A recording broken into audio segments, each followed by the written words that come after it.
Assalamualaikum. Hello friends, in this video, Anugrah Ningrum and my friend Halifah Milla Syadidah are going to discuss about disruption theory, sharing economy, and ecosystem in the Sharia framework. Okay, without further ado, now we discuss about first topic, disruption. In 1997, a scientist from Harvard, Clayton M. Christensen, wrote a book in which the book provided or proposed a new theory called disruption innovation. So, what is disruption?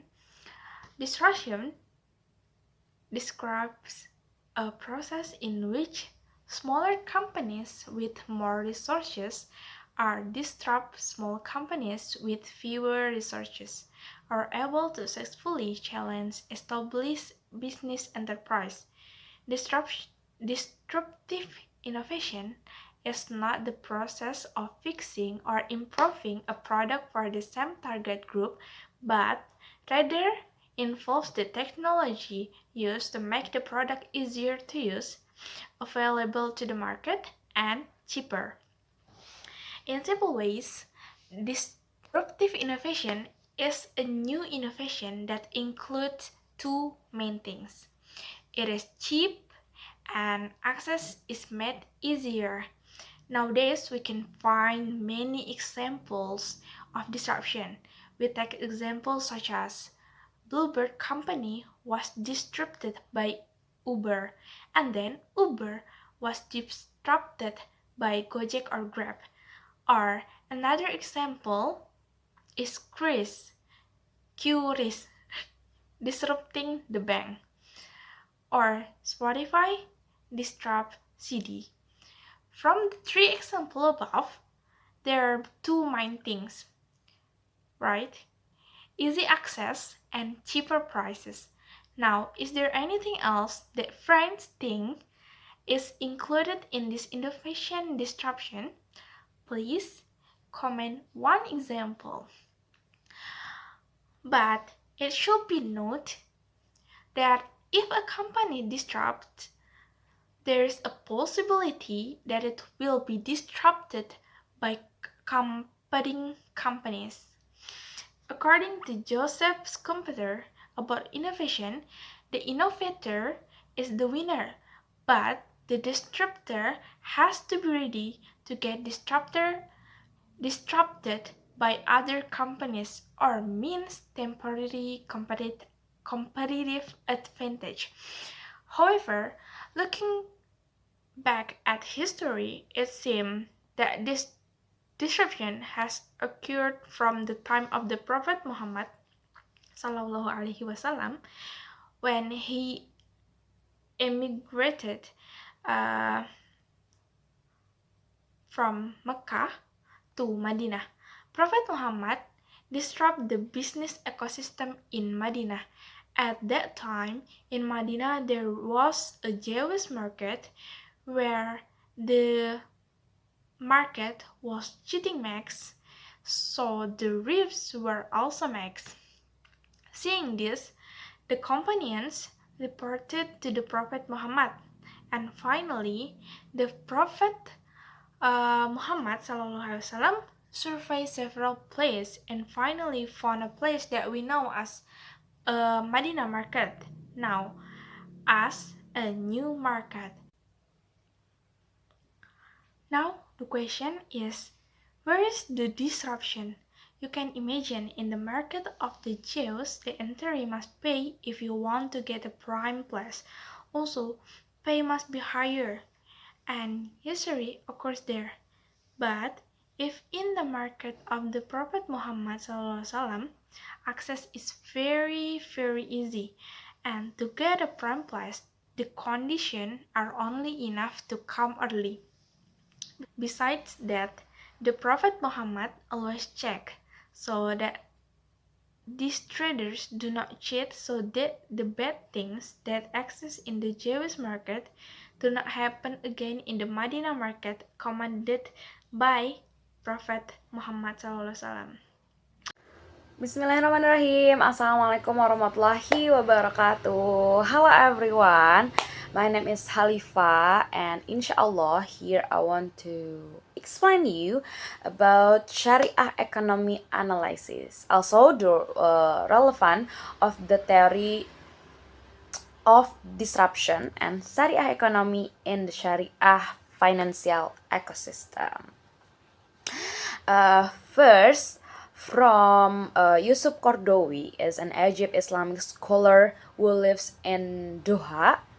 He believes that economy is based on definitely the essence of which from God, and the goal is to God and use the advice that does not depart from the scripture of God.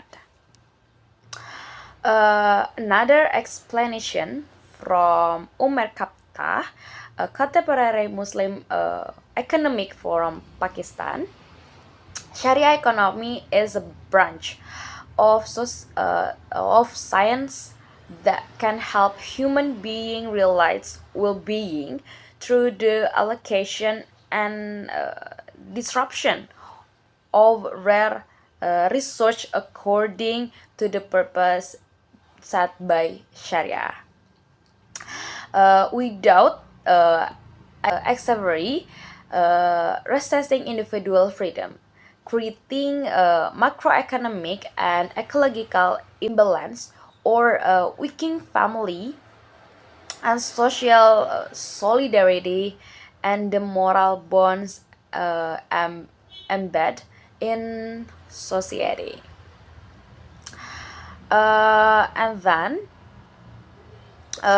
according to Muhammad Abdullah Arabi, the Sharia economy is a set of economy foundation that we draw from the Al-Quran and Sunnah, and is an economic building that we build on the foundation according to every circumstance of time.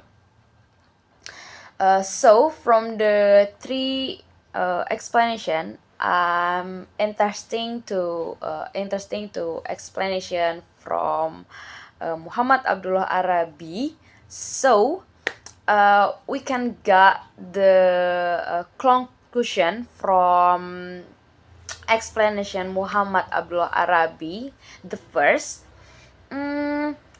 if we talk about Al-Quran and Sunnah, then this economic theory of Sharia does not change and fits the of every time and every place. So there is absolutely, yeah. The second, as the implementation of the principle of the Quran and Sunnah of Sharia is itself can be according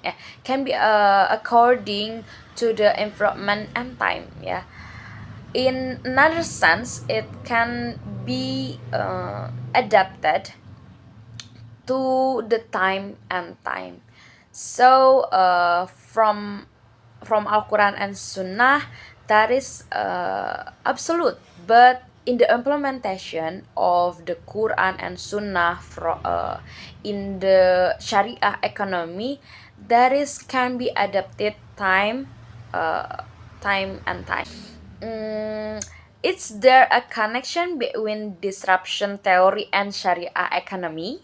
Yeah, and the answer is absolutely yes, but in the application is not in the basic side of the law, because everything in the Quran and Sunnah is absolutely and will be relevant in every age.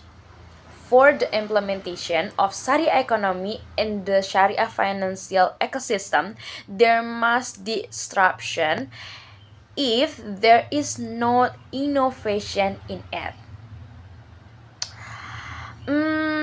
In all aspects, there are a continuously changing our will surround severe disruption is not to innovate. Then from the sector of the Sharia economy, it must still following the development of the time or continuously innovate somewhat more relevant and accepted by society and the environment.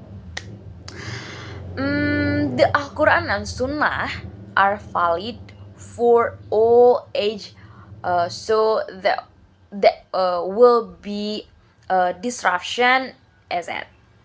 But unlike the application, its application must continually to innovate so that it is always relevant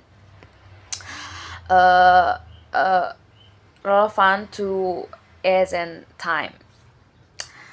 I want to give the example. Yeah.